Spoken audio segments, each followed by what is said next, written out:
¿Qué tal? Bienvenidos. Hoy vamos a meternos de lleno en el mundo de los trastornos de ansiedad. Y no hablamos solo de nervios o de preocuparse un poco. Hablamos de condiciones médicas complejas que afectan a millones de personas. La idea aquí es darles una guía clara, directa al grano, perfecta para un repaso rápido o para tener los conceptos clave bien frescos en la práctica diaria. A ver, arranquemos con un número que lo pone todo en perspectiva. 17.7%. Casi una de cada 5 personas va a tener un trastorno de ansiedad en algún momento. Esto los convierte, y por lejos, en el problema psiquiátrico más común que existe. Por eso, saber diagnosticarlos y manejarlos no es algo opcional, es una necesidad absoluta en cualquier área de la medicina. Y aquí, ojo, está la diferencia clave entre lo normal y lo que ya es un problema clínico. Piensen en la ansiedad adaptativa como la alarma de incendios de una casa. Suena si hay humo y nos salva la vida. Es útil. Bueno, la ansiedad patológica es esa misma alarma sonando a todo volumen, sin parar, cuando alguien apenas encendió un fósforo en la cocina. No solo no ayuda, sino que genera un malestar y una disfunción tremendos. Ok, este es nuestro plan de vuelo para hoy. Empezamos con los conceptos fundamentales y la clasificación más nueva. De ahí nos metemos con el pánico y las fobias. Luego pasamos al trastorno de ansiedad generalizada y los trastornos por estrés. Analizamos el fascinante espectro obsesivo-compulsivo y cerramos con un tema práctico, la farmacología de las benzodiazepinas. Muy bien, primera parada, los conceptos fundamentales. Para poder diagnosticar bien, primero hay que entender el mapa. Y el mapa actual es el DSM-5.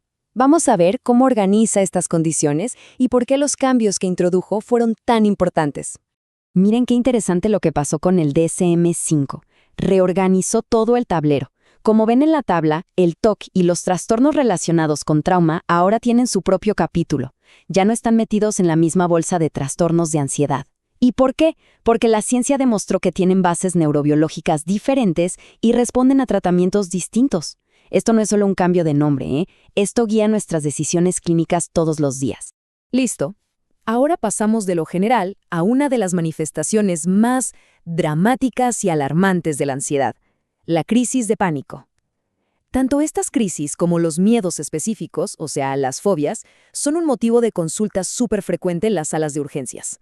Una crisis de pánico es una verdadera tormenta perfecta de síntomas que explota de la nada y alcanza su pico en minutos. Para diagnosticarla, necesitamos al menos 4 de los 13 síntomas que ven en esta lista. Y fíjense en la mezcla. Por un lado, síntomas físicos súper intensos, como palpitaciones o sensación de ahogo que hacen que la persona crea que se está infartando. Y por otro, síntomas cognitivos devastadores, como un miedo terrible a morir o a volverse loco. Es una experiencia realmente aterradora. Ojo con esto que es clave. Sufrir una crisis de pánico no significa tener un trastorno de pánico. El diagnóstico del trastorno requiere más. El meollo del asunto es la aparición del famoso miedo al miedo, o sea, una preocupación constante, por al menos un mes, de que pueda ocurrir otra crisis. Y esto lleva a la persona a cambiar su vida, a evitar lugares o situaciones donde cree que le podría volver a pasar. Entonces, para tratar el trastorno de pánico, pensamos en 2 momentos. En el momento agudo, en medio de la crisis, el objetivo es apagar el incendio rápido, y para eso usamos benzodiazepinas. Pero la verdadera guerra se gana en la prevención. A largo plazo, el tratamiento de elección, la primera línea, son los ISRS. No actúan al instante, pero son los que realmente van a bajar la frecuencia y la intensidad de las crisis a futuro. A diferencia del pánico, que puede aparecer de la nada, las fobias son una ansiedad que tiene nombre y apellido, está atada a algo concreto. La agorafobia, por ejemplo, es el miedo a estar en lugares de donde sería difícil salir corriendo, como un cine o el transporte público. La fobia específica, como el miedo a las arañas o a volar, es, y esto es un dato curioso, el trastorno psiquiátrico más común de todos. Y la fobia social, que se centra en el miedo a ser juzgado o humillado en público. Ok, ya vimos el pánico y las fobias. Ahora vamos a hablar de una ansiedad que es más como un ruido de fondo constante, y de las secuelas que puede dejar un evento traumático. Aquí la preocupación es crónica, y las heridas, aunque no se vean, están muy presentes. El trastorno de ansiedad generalizada, el famoso TAG, es básicamente vivir en un estado de preocupación crónica. A diferencia de las fobias, aquí la ansiedad no tiene un foco, es flotante. La persona se preocupa por todo, y de forma excesiva, por el trabajo, la familia, la salud, el dinero. Y esta preocupación mental viene con síntomas físicos, como tensión muscular, problemas para dormir y un cansancio que no se va con nada. Ahora, cuando hablamos de trastorno por estrés postraumático, o TPT, hay una palabra que es el centro de todo: la reexperimentación.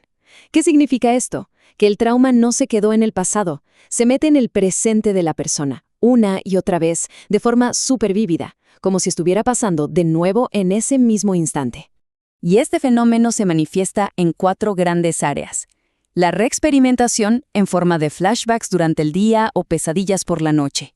La evitación, que es el esfuerzo activo por no pensar ni sentir nada que recuerde al trauma. El embotamiento emocional, esa sensación de estar desconectado de todo y de todos. Y finalmente, la hiperalerta o arousal, que es vivir en un estado de alerta constante, como si el peligro estuviera a la vuelta de la esquina. La pregunta del millón, entonces, es: si los síntomas son casi iguales, ¿cómo diferenciamos un trastorno por estrés agudo de un TPT? Pues es muy simple, todo se reduce al reloj. Si todos estos síntomas aparecen después de un trauma, pero se resuelvan antes de que pase un mes, el diagnóstico es estrés agudo. Pero si el cuadro persiste más allá de ese mes, entonces ya estamos hablando de un trastorno por estrés postraumático. Ahora sí entramos a un universo fascinante y complejo, el del trastorno obsesivo-compulsivo. El TOC es, en esencia, un círculo vicioso. Empieza con un pensamiento no deseado, la obsesión, que genera una ansiedad tremenda, y para calmarla, la persona realiza un ritual, que es la compulsión. A ver, para entender el TOC hay que tener clarísimas 2 cosas. Primero, las obsesiones son egodistónicas. Esto significa que la persona sabe que son sus propios pensamientos, pero los vive como algo ajeno, intrusivo, absurdo. Y para calmar la angustia que le genera esa idea, realiza una compulsión. El problema, y aquí está la trampa del TOC, es que ese alivio es súper cortito, y al final el ritual solo refuerza el ciclo, haciendo que la obsesión vuelva con más fuerza la próxima vez. Y aquí lo vemos perfecto. Estos son, digamos, los 2 grandes éxitos del TOC. A la izquierda, la obsesión de duda. Cerré bien la puerta, apagué la hornalla. Esto lleva a la compulsión de chequear una y otra vez. Y a la derecha, el clásico miedo a la contaminación, la obsesión con los gérmenes, que lleva a la compulsión de lavarse las manos, a veces hasta lastimarse la piel. Y miren, los números no mienten. Este gráfico lo deja clarísimo. La mitad, el 50% de los casos, giran en torno a la contaminación y la limpieza. El siguiente 25%, una cuarta parte, tiene que ver con la duda y la comprobación. O sea que entre estos 2 patrones tenemos 3 de cada 4 pacientes con TOC. Bueno, y para cerrar, vamos a tocar un tema súper práctico: la farmacología. Hablemos de las famosas benzodiazepinas. Son una herramienta potentísima y muy usada, pero es fundamental entender no solo cómo funcionan, sino también cuáles son sus riesgos. A ver, ¿cómo funcionan? Es bastante directo. Sigamos los pasos. Primero, la molécula de la benzodiazepina se engancha en un lugar específico del receptor GABA-A. Al hacer esto, es como si le subiera el volumen al GABA, que es el principal neurotransmisor freno del cerebro. Esto hace que el canal de cloro se abra más seguido, permitiendo que entren más iones negativos a la neurona. El resultado final es que la neurona se hiperpolariza, se vuelve más tranquila, menos excitable. De ahí viene el efecto ansiolítico. Clínicamente, lo que más nos importa para usarlas bien es su vida media, o sea, cuánto duran en el cuerpo. Las de vida ultracorta, como el midazolam, son perfectas para sedar en procedimientos cortos.